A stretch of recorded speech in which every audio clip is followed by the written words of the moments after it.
2025년 6월 4일 수요기도회에 함께 찾아볼 하나님 말씀은 베드로전서 2장 1절에서 5절까지 말씀입니다.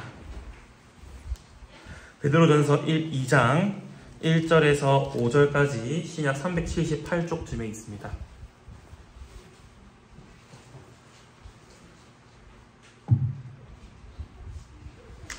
다 찾으셨으면 한 절씩 교독하겠습니다. 2장 1절입니다. 그러므로 모든 악독과 모든 기만과 외식과 시기와 모든 비방하는 말을 버리고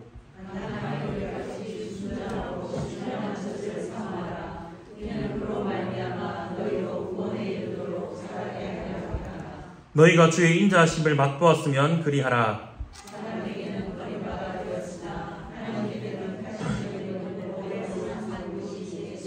함께 읽겠습니다. 너희도 산 돌같이 신령한 집으로 세워지고 예수 그리스도로 말미암아 하나님이 기쁘게 받으실 신령한 제사를 드릴 거룩한 제사장이 될지니라. 아멘. 우리는 지난주에 성령 하나님에 대한 말씀을 함께 들었습니다. 삼위일체 하나님에 대한 고백을 담고 있는 사도신경의 말하자면 세 번째 파트에 해당하는 내용이라 할 수 있겠습니다. 그런데 사실 이 사도신경을 성부, 성자, 성령이라는 각각의 부분으로 나누어 보면은 이 세 번째 파트에는 성령 하나님에 대한 직접적인 고백은 한 줄밖에 없어 보입니다. 그것도 별다른 내용도 없습니다. 나는 성령 하나님을 믿습니다. 이렇게 하고 끝입니다. 그 뒤에 이어지는 내용은 성령 하나님을 직접적으로 소개하는 내용처럼 보이지는 않습니다. 그러면 사도신경은 도대체 왜 이런 내용들을 성령 하나님에 대한 고백 뒤에 배치하고 있겠습니까? 그 이유는 이 내용들이 성령 하나님과 무관한 내용이 아니기 때문입니다. 더 정확히는 나는 성령을 믿으며 라는 이 내용 뒤에 나오는 모든 내용들이 성령 하나님의 사역이기 때문에 그렇습니다. 성부와 성자에 대한 고백을 살펴보면 각각의 위격께서 어떤 분이신지 고백합니다. 그리고 그 위격께서 어떤 일을 하셨는지도 함께 고백합니다. 성부를 뭐라고 고백하죠? 전능하신 분, 천지를 창조하신 분이라고 고백합니다. 성자는 성부의 독생자라고 고백하고 그분이 하신 일 그리고 하실 일에 대해서 고백하고 있습니다. 성령도 마찬가지입니다. 성령도 성부와 성자와 동일하게 하나님이신데 그 하나님이신 성령께서 무엇을 하시는지 이 뒤의 내용을 통해서 고백하고 있다라는 것이죠. 그렇다면 성령 하나님께서 하시는 일은 무엇이냐? 우리는 흔히 구원을 적용해 주신다라고 표현을 합니다. 성부께서는 구원을 계획하셨고 성자께서는 구원을 성취하셨습니다. 성령께서는 우리에게 이 구원을 적용시켜 주십니다. 적용시킨다는 말은 우리가 그리스도의 십자가의 구원을 믿어지게 하시고 그리고 구원받은 자로서 살아가도록 인도해 주신다라는 뜻입니다. 그래서 이 성령 하나님의 사역이라는 것이 삼위 하나님의 구원과 무관한 그런 사역이 아닙니다. 어떤 신비한 초능력과 같은 그런 식으로 일하시지 않고 철저히 성부, 성자의 구원과 관련하여서 일하신다라는 겁니다. 우리가 살펴볼 이 사도신경의 세 번째 파트가 성령께서 우리의 구원과 관련하여 어떻게 일하고 계시냐라는 고백을 담고 있다. 이렇게 이해하시면 되겠습니다. 오늘 살펴볼 고백은 크게 세 가지인데요. 첫째는 거룩한 공교회, 두 번째로 성도의 교제, 세 번째로 죄의 용서, 이 세 가지에 대해서 살펴보겠습니다. 성령께서 이 세 가지를 통해 우리의 구원을 어떻게 이루어 가시는지 그리고 이를 통해 우리가 마땅히 응답해야 할 믿음과 삶은 어떤 모습인지 함께 살펴보도록 하겠습니다. 먼저 거룩한 공교회입니다. 공교회는 말하자면 공적이다, 사적이다 할 때 그 공자입니다. 공교회를 다른 표현으로는 보편교회라고도 부릅니다. 우리가 흔히 카톨릭교회, 그 성당, 천주교를 가리켜서 카톨릭교회 이렇게 부르지 않습니까? 여기서 이 카톨릭이라는 단어가 사실은 보편이라는 의미입니다. 그래서 우리가 천주교를 말하고 싶을 때는 로마 가톨릭 교회 이렇게 부르는 게 더 정확한 표현입니다. 오늘 말씀 안에서는 사도신경의 표현을 따라서 공교회라고 칭하겠습니다. 이 공교회라는 것은 무엇이냐? 그리스도께서 구원하시기 위해 택하신 모든 시대의 모든 사람들을 모아놓은 것이 바로 공교회입니다. 조금 정의가 복잡할 수 있는데 쉽게 이렇게 생각해 볼 수 있습니다. 이 공교회 안에 누가 있냐? 아담도 있고 아브라함도 있고 다윗도 있고 바울도 있습니다. 신약뿐 아니라 구약시대의 모든 그리스도께서 택하셔서 구원하신 모든 사람들이 이 공교회의 멤버라는 겁니다. 여기에는 시대나 인종이나 계급이나 성별의 차별이 없습니다. 나아가 먼 미래에 택함받은, 먼 미래에 구원받을 모든 사람들도 여기에 포함됩니다. 모든 구원받을 사람, 그리스도께서 택하시고 부르신 모든 이 사람들의 모임이 바로 공교회다, 이렇게 고백하는 것입니다. 이 공교회는 그리스도께서 부르시고 택하실 뿐만 아니라 그리스도의 부르심에 응답하는 자들의 모임이기도 합니다. 그리스도에 대한 참된 믿음을 고백함으로 택함받은 자로서의 정체성을 드러내는 것이죠. 그래서 이 공교회의 중요한 기준 중 하나는 바로 이 참된 믿음을 고백하는 것, 곧 신앙 고백입니다. 참된 믿음이라는 것은 그 믿음의 열정이나 순수성을 기준으로 하는 것이 아닙니다. 믿음의 내용이 참된 믿음의 기준입니다. 무엇보다 이 믿음은 성경 말씀의 기초에 있습니다. 부활하신 예수님은 제자들에게 나타나 성경을 풀어주셨습니다. 그리고 제자들은 비로소 성경이 예수 그리스도에 대해 어떻게 증언하고 있는지 깨닫게 되었습니다. 이후에 예수님은 제자들을 사도로 파송하셨고, 사도들은 예수님께 전해받은 이 성경의 가르침에 기초하여서 복음을 증언했습니다. 그리고 교회는 바로 이 사도들의 복음을 증언하는 이 증언 위에 세워진 것입니다. 사도들이 전수해준 성경의 가르침을 따라 참된 믿음을 고백하고, 이 고백은 교회의 신앙 고백이 되었습니다. 훗날 이 신앙 고백은 신조라는 것으로 구체화되었는데, 이것은 전혀 낯선 것이 아닙니다. 우리가 오예배 때 사도신경, 그리고 니케아 신경 이런 것들을 고백하고 있지 않습니까? 이것이 바로 사도들이 전해준 복음에 기초하여 교회가 세운 참된 신앙 고백, 곧 신조들입니다. 그래서 우리가 오예배 때 고백하는 사도신경, 지금 하이델베르크 요리문답을 통해서 살펴보고 있죠. 그리고 니케아 신경, 이런 것들은 단순히 옛날 교회들이 고백했던 어떤 문서, 그 정도의 수준에 머무르는 것이 아니라 그리스도의 부르심에 대한 교회의 공적인 응답입니다. 나아가 참된 믿음의 기준이라고 할 수 있는 것입니다. 이 신조들을 고백하는 교회가 바로 참된 믿음 위에 서 있는 교회, 참된 믿음을 고백하는 공교회다라는 것입니다. 그렇다면 이 신조가 구체적으로 고백되는 자리가 어디이겠습니까? 우리가 방금 얘기한 것처럼 바로 예배의 자리입니다. 예배는 교회가 그리스도의 부르심에 응답하는 행위입니다.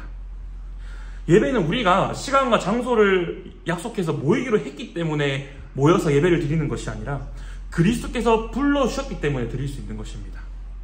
교회는 그리스도의 부르심에 응답하여 한자리에 모여서 하나님과 상호작용을 합니다. 하나님은 우리에게 말씀해 주시고 우리는 하나님에 대한 믿음을 고백합니다. 여기서 우리의 믿음을 고백할 때 신조가 자신의 역할을 감당하게 되는 겁니다. 이 신조는 우리가 예배하는 하나님이 도대체 어떤 분이신지, 그리고 그분께서 우리에게 어떤 일을 행하셨는지를 고백하게 합니다. 이 땅의 모든 교회들, 그리스도의 택하심을 받아 구원받은 모든 자들이 바로 이 고백 위에 서 있습니다. 그렇기 때문에 우리 또한 공교회의 일원이라면 마땅히 우리도 이 고백 위에 함께 서 있어야 하는 것입니다. 신조의 고백과 무관한 교회, 그리고 신조의 고백과 동떨어진 예배는 우리 교회가 공교회와는 상관없는 별종의 교회다. 그리고 그리스도를 믿는 참된 믿음과도 동떨어진 교회다라는 사실을 드러내는 그런 연약한 모습이 되어버리고 만다는 것이죠.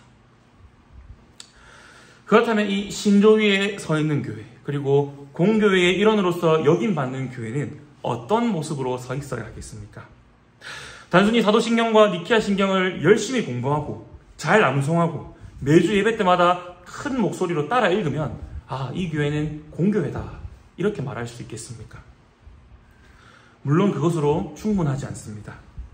우리가 기계적으로 그렇게 신조를 알고 습득한 교회는 될 수 있지만 그럼에도 불구하고 우리는 신조의 고백을 따르는 교회가 아닐 수 있다는 겁니다. 진정으로 신조를 고백하는 교회는 신조가 고백하는 삼위 하나님을 사랑하고 그 삼위 하나님께서 우리에게 행하신 일을 기뻐하는 교회, 나아가 신조가 고백하는 믿음대로 살기를 소원하는 그런 교회입니다. 우리가 설령 신조의 내용을 아무리 잘 알고 아무리 잘 암송하고 있어도, 그리고 신조를 고백하는 삼위 하나님을 아무리 잘 알고 있어도 여전히 내 믿음과 삶이 자기 중심적일 수 있다는 뜻입니다. 신조가 고백하는 삼위 하나님의 사역, 삼위 하나님의 일하심을 아무리 잘 알고 있어도 하나님께서 오늘 내 삶에 어떻게 일하실지에는 무관심할 수 있다는 겁니다. 여전히 내 일에만 관심을 가지고 자기 중심적으로 생각하고 하나님의 일하심에 내 삶을 맡겨드리는 것이 아니라 그저 하나님은 내 일을 잘 도와주고 내 일을 잘 풀리게 해주는 정도의 그런 하나님으로만 실제로 내 삶에서 고백하는 그런 이중적인 모습이 우리가 실수할 수 있다는 것이죠. 하지만 이런 모습은 참된 믿음 위에 서 있는 교회의 모습이 아닙니다. 공교회는 그 신조의 문장만 줄줄 읊는다고 해서 공교회로서의 모습을 갖추는 것이 아닙니다. 왜냐하면 믿음은 하나의 정보나 문장이 아니라 그리스도의 부르심에 대한 신자의 구체적인 응답이기 때문입니다. 우리는 우리의 예배와 삶을 통해서 우리를 불러주신 하나님께 어떻게 믿음으로 응답해야 할지 늘 고민해야 합니다. 내 필요에 맞게 따라 하나님을 이렇게도 불렀다가 저렇게도 부르는 그런 별종의 교회가 아니라 우리에게 참된 믿음을 주신 하나님의 부르심에 합당하게 응답하는 교회, 그리고 그 믿음을 따라 예배하고 그 믿음을 따라 삶을 살아가는 그런 교회로 세워져야 한다는 뜻입니다. 하지만 이 일은 우리의 힘만으로는 쉽지 않습니다. 그리고 우리의 힘만으로도 할 수 없는 일입니다. 그렇기에 성령 하나님께서 우리를 이런 공교회로서 세워져 갈 수 있도록 우리를 향하여 일하시고 우리를 인도해 주십니다. 성령께서 우리를 이런 공교회의 모습을 갖춘 교회로 인도해 가신다는 겁니다. 오순절에 강림하신 성령께서 이 땅의 모든 교회를 참된 믿음 위에 서 가도록 인도하시고 또 지켜주십니다. 우리 교회도 마찬가지입니다. 우리가 비록 지금은 연약한 믿음과 모습 위에 있어도 우리가 고백하는 그 참된 믿음을 따라 우리 교회가 참으로 그리스도의 부르심에 합당하게 응답하는 그런 교회, 그런 믿음과 삶을 가진 교회로 우리를 세워가신다라는 겁니다.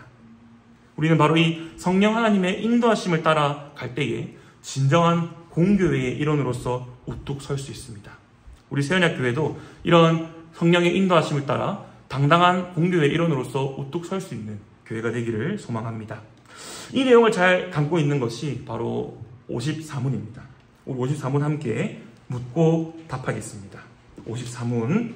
거룩한 보편적 교회에 관하여 당신은 무엇을 믿습니까? 나는 하나님의 아들이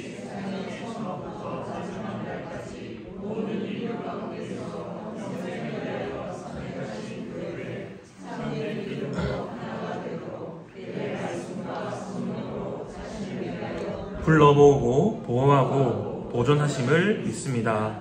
나도 지금 이 교회에 살아있는 지체이며 영원히 그러할 것을 믿습니다. 이어서 두 번째로 살펴볼 고백은 바로 성도의 교제입니다. 성도의 교제를 믿는다는 것이 과연 무슨 의미일까요? 이 말은 성도끼리, 즉 사람들끼리의 교제 이전에 성도가 그리스도와 교제한다라는 고백을 포함하고 있습니다. 우리가 그리스도와 교제한다는 말은 예수님을 마치 세상 친구들과 같이 농담하고 어떤 격 없이 그렇게 허물 없이 지내는 그런 것을 의미하는 게 아닙니다. 왜냐하면 예수님은 하나님이시기 때문입니다. 우리는 이 땅에 오셔서 우리와 같이 낮아지신 예수님, 어떤 인간적인 모습을 보여주시는 이런 예수님의 모습에 익숙합니다. 하지만 교회 역사를 통틀어 보면 그분은 언제나 하나님으로서 영광과 찬송을 받으시는 분이었습니다. 예수님의 낮아짐이 의미 있는 이유도 그분이 하나님이시기 때문입니다. 우리가 예수님과 교제한다라고 했을 때 우리가 무턱대고 함부로 맘먹을 수 있는 그런 분이 아니라는 겁니다. 우리가 그리스도와 교제한다라고 할 때는 우리가 하나님이신 성자 예수님과 교제한다라는 이 사실을 꼭 기억해야 하는 것이죠. 그렇다면 그리스도는 어떻게 교회와 교제하실까요? 바로 예배를 통해서 교제하십니다. 그리스도는 예배에 자신의 교회를 불러 모으시고 또한 교제하십니다. 그리고 은혜의 방편들을 통해서 자신이 가진 모든 복과 부요함들을 부어주십니다. 교회는 예배를 통해서 삼위 하나님을 만나고 삼위 하나님의 마음과 뜻을 알게 됩니다. 그리고 삼위 하나님을 더욱더 사랑하는 자로 빚어져 갑니다. 사람의 교제와 크게 다르지 않습니다. 교회는 예배를 통해 하나님께 영광을 돌리고 하나님을 더욱 사랑하는, 그야말로 이 예배가 교제의 현장이다라고 할 수 있는 것이죠. 성령 하나님은 이 예배를 통해서, 특별히 은혜의 방편들을 통해서 우리를 성도답게 빚어가십니다.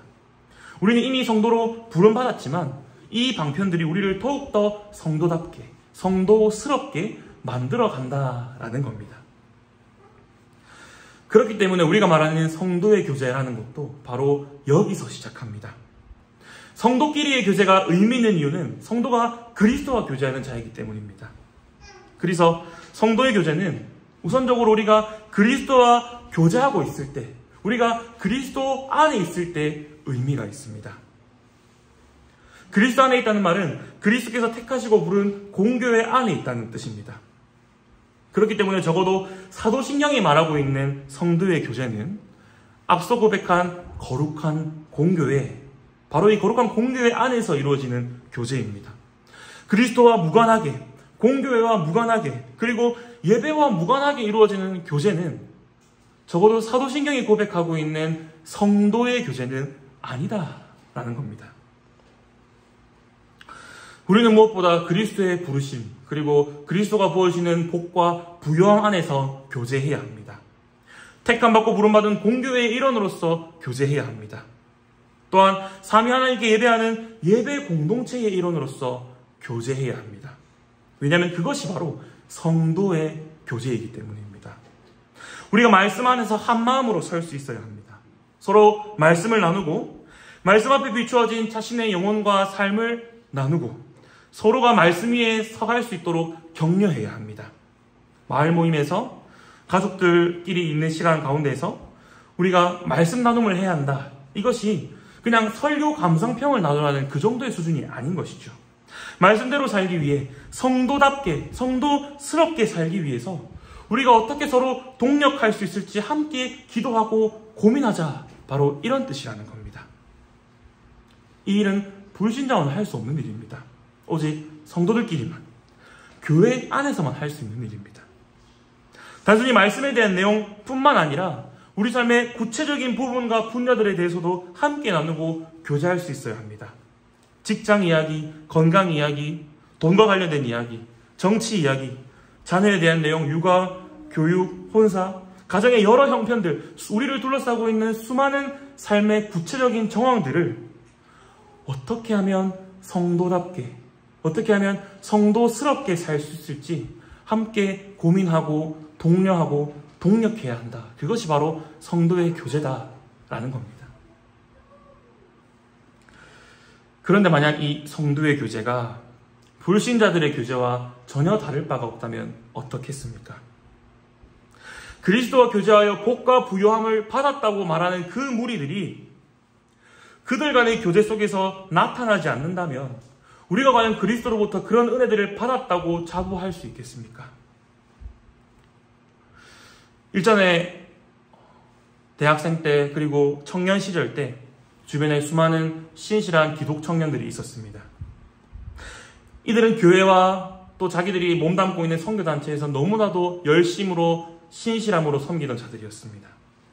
하지만 그런 친구들이, 그런 동력자들이 연애나 결혼이나 취업에 대해서 고민할 때는 그 기준이, 그리고 그 가치관이 불신 청년들과 전혀 다를 바가 없던 모습을 보고 많은 고민을 하게 되었었습니다. 단순히 이 청년들을 향하여 믿음이 없다, 세속적이다고 손가락질을 할 문제가 아니라는 거죠. 어쩌면 이들에게 진정한 성도의 교제가 무엇인지 보여주었던 본이 없었던 것은 아닐까 안타까운 마음을 가진 적이 있었습니다. 그렇다고 해서 윗세대를 비방하고자 하는 것도 아닙니다. 어쩌면 그동안 우리 한국교회 안에서, 교회당 안에서의 교제는 있었지만 우리 삶의 자리에서는 어떻게 성도답게 살아갈지 함께 고민하며 나누고 격려하고 동력하는 그런 전통과 그런 분위기가 부족했던 것은 아닐까, 이런 반성적인 안타까움이었던 것이죠. 심지어 이렇게 설교를 하는 저조차도 여기서 당연히 자유로울 수 없을 것입니다. 바라기는 우리 교회가 그리스도와 교제하여 받은 그 복과 부요함을 서로 간에 풍성히 나누는 그런 성도의 교제가 충만하기를 원합니다. 우리가 주께 받은 은혜와 복이 참 크지 않습니까? 죄 많고 흠 많은 우리가 성도라는 영광스러운 칭호를 받았습니다. 그렇다면 우리가 이에 합당하게 살기 위해 고민해야 하겠습니다. 어떻게 해야 할까? 서로 고민하고 나누고 씨름하고 격려하는 이런 성도의 교제가 충만한 교회. 그래서 성도다운 교제, 성도스러운 교제를 풍성히 누리는 우리 세언약교회가 되기를 소망합니다. 이 성도의 교제를 담고 있는 내용이 바로 55문인데 우리 함께 55문도 묻고 답하도록 하겠습니다. 55문. 성도의 교제를 당신은 어떻게 이해합니까? 첫째, 신자는 모두 또한 각각 그리스도의 지체로서 주 그리스도와 교제하며 그의 모든 부요와 은사에 참여합니다. 둘째,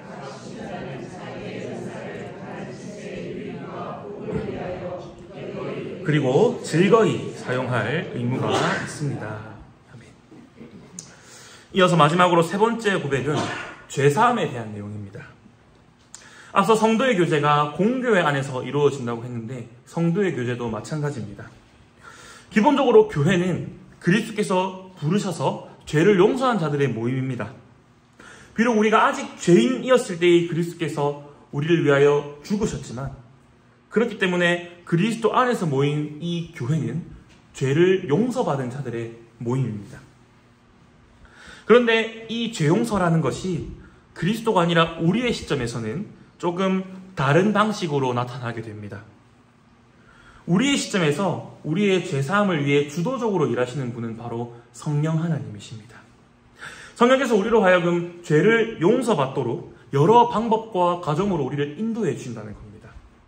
우리의 죄를 용서하시기 위해 십자가에서 죽으신 분은 그리스도지만 그 죄 용서받는 자리까지 나아가게 인도해 주시는 분은 바로 성령 하나님이시다라는 거죠. 성령께서 가장 먼저 하시는 일이 무엇일까요? 바로 우리를 교회로 인도해 주십니다. 교회로 인도하는 양상은 다양할 수 있습니다. 어릴 적부터 모태신앙으로 교회에 출석할 수도 있고요. 아는 사람의 인도를 받아올 수도 있습니다. 어떤 사람은 특정한 행사를 계기로, 또 어떤 사람은 인터넷 검색을 통해서 교회에 오게 될 수도 있습니다. 심지어 정말 우연한 기회에 정말 어쩌다가 교회를 오게 될 수도 있습니다. 하지만 이 모든 경로는 성령께서 우리를 그리스도의 부르심 앞에 반응하게 하고 모이게 하는 방법들 중 하나입니다. 당신이 어떻게 교회에 출석하게 되었습니까? 이 교회에 출석하게 된 경로보다 더 중요한 것은 우리를 교회로 인도하신 분이 바로 성령 하나님이시다라는 사실입니다. 예수님은 부르고 모아주시며 성령님은 인도해 주시는 겁니다. 그렇게 우리를 인도하신 성령님은 우리를 인도한 것, 교회에 데려다 놓는 것으로 일을 그치지 않으시고 계속해서 일을 이어가십니다. 바로 우리가 드리는 예배의 설교를 통해서 죄를 깨닫게 하십니다. 설교를 통하여 말씀을 깨닫게 해주시는데 말씀을 깨닫는 것이 단순히 머리로 내용을 이해하는 것뿐만 아니라 그리스도의 부르심으로 하나님 앞에서 내가 얼마나 큰 죄인인지를 절감하게 하신다는 겁니다. 하나님의 거룩하심과 나의 악함 사이에 얼마나 큰 간극이 있는지 알게 하십니다. 그래야 해서 내가 죄인임을 고백하지 않고서는 견딜 수가 없게 하신다는 겁니다. 구약에서는 이사야가 하늘 보좌에 앉으신 하나님을 환상 중에 뵙고 자신의 죄인됨을 고백하였습니다.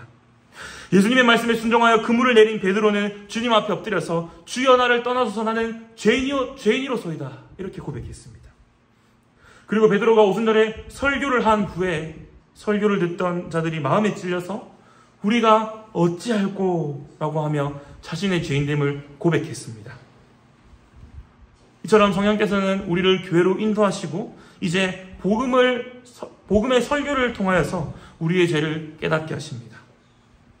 이 작업은 단번에 될 수도 있고 아주 오랜 시간이 걸릴 수도 있습니다. 하지만 분명한 것은 우리가 복음의 설교가 없이는 도무지 우리가 죄인이라는 사실을 깨달을 수 없다는 사실입니다. 하지만 우리가 복음의 설교를 통하여 우리가 죄인이라는 사실을 깨닫게 되면 우리의 죄를 용서하신 하나님의 은혜 그리고 그리스도의 구원을 함께 고백하지 않을 수 없게 됩니다. 내가 죄인임을 깨닫기도 전에 그리스도께서 나를 위하여 십자가에서 죽으셨기 때문입니다. 교회는 죄를 깨닫고 고백하는 자에게 크게 두 가지 방법으로 죄 용서를 확신시킵니다. 하나는 세례입니다. 세례는 그리스도의 죄 씻음을 확증하는 성례입니다. 이것은 일생에 단 한 번 있는 일입니다. 하지만 이와 반대로 매주 우리의 죄 용서를 확신시키는 방법이 또 하나 더 있는데 바로 예배의 순서 중 죄 용서의 선언 순서입니다. 우리가 죄를 고백할 때 하나님께서는 우리의 죄를 용서하시고 깨끗게 하여 주십니다. 우리는 이미 세례를 통해 죄 없다함을 받았습니다. 하지만 회개는 한 번만 하고 마는 일이 아니라 일생 동안 하는 일입니다. 우리가 늘 범죄하기 때문입니다. 그러나 긍휼과 자비가 풍성하신 하나님은 늘 범죄하는 우리를 늘 용서하여 주십니다. 상한 심령을 하나님 앞에 가져올 때 하나님은 그 마음을 모른 채 하지 않으시고 용서해 주십니다. 그렇게 교회는 죄를 고백하고 용서받고 그래서 죄를 미워하시는 하나님을 따라 우리도 죄를 미워하게 바뀌어져 갑니다. 그리고 거룩하신 하나님을 닮아가고 하나님을 사랑하게 되어서 끝내는 우리도 거룩하신 하나님을 닮아 거룩하게 세워져 가게 되는 것입니다. 우리가 이 죄 용서에 대한 고백에 있어서 반드시 기억해야 할 것이 있습니다. 그것은 우리가 죄 용서를 받을 만해서 용서받은 것이 아니라는 사실입니다. 하나님은 내가 진심으로 회개해서 용서하시는 것도 아닙니다. 내가 죄악을 그치고 반성하는 태도를 보여서 용서하시는 것도 아닙니다.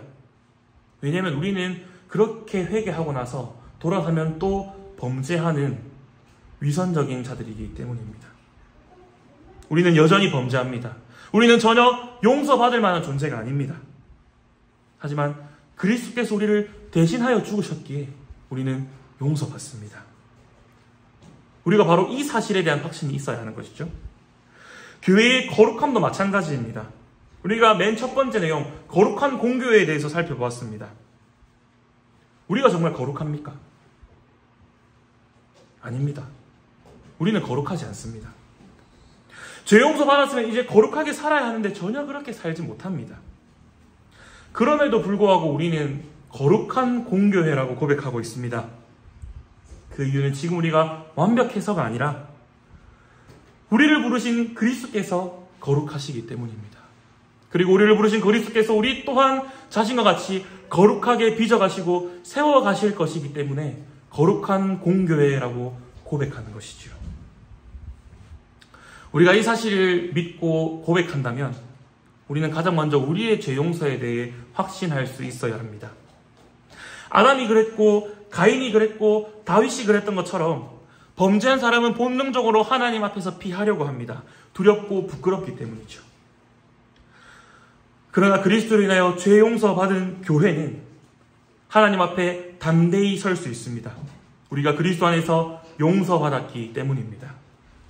그러니 내가 연약한 만큼 그만큼 그리스도를 의지하여 담대히 하나님 앞에 서시기를 바랍니다. 하나님 앞에 염치 없다고 여길 것이 아닙니다. 하나님은 죄를 고백하는 자들을 결코 물리는 법이 없으십니다. 오히려 긍휼히 여기시고 거룩하게 빚어가시는 사랑과 자비가 풍성하신 하나님이십니다. 나아가 이런 하나님의 마음이 우리에게도 있어야겠죠. 교회 안에서 죄된 모습들, 연약한 모습들을 볼 때 그것을 방관하는 것도 옳지 않지만 그 모습을 보고 교회에 대한 소망을 포기하는 것도 옳지 못한 모습입니다. 이런 교회는, 이런 성도는 희망과 가능성이 없다라고 말하는 것은 하나님의 능력과 일하심을 두고 그거 다 소용없다라고 말하는 것과 같은 것이기 때문입니다. 우리가 또 한편으로는 죄 용서를 받은 자이기에 죄 용서 받은 자답게 살아가고자 하는 결단도 있어야 할 것입니다. 우리의 죄를 용서하시고 우리를 거룩하게 세워가실 삼위 하나님을 신뢰하는 모습이 바로 이런 모습이라 할 수 있겠습니다. 우리가 오늘 읽은 베드로전서 말씀은 방금 살펴본 내용을 잘 말하고 있습니다. 우리 베드로전서 2장 1절에서 5절까지 말씀을 다시 한번 함께 교독하겠습니다. 베드로전서 2장 1절 제가 먼저 읽겠습니다. 그러므로 모든 악독과 모든 기만과 외식과 시기와 모든 비방하는 말을 버리고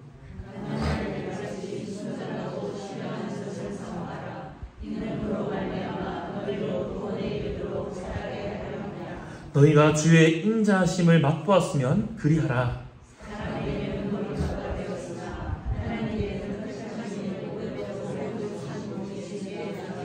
같이 읽읍시다. 너희도 산 돌같이 신령한 집으로 세워지고 예수 그리스도로 말미암아 하나님이 기쁘게 받으실 신령한 제사를 드릴 거룩한 제사장이 될지니라. 아멘. 이것이 교회를 향한 우리 하나님의 뜻입니다. 신령한 집으로 세워지는 것, 거룩한 제사장이 되는 것입니다. 우리가 이 믿음의 고백들을 품고 살아갈 때 우리는 또한 하나님이 기뻐하시는 거룩한 공교회로서 세워져 갈 것입니다. 우리는 오늘 하이델베르크 54문에서 56문까지를 통해 삼위 하나님, 특별히 성령께서 교회를 어떻게 세워가시는지에 대해 살펴보았습니다. 56문은 개인적으로 한번 읽어보시면 좋겠습니다. 오늘 들은 말씀과 그리고 요리문답의 내용을 기억하심으로 성도의 교제와 죄용서를 은혜를 충만히 누리는 거룩한 공교회, 거룩한 새언약교회 성도님들 되시기를 주님의 이름으로 축복합니다.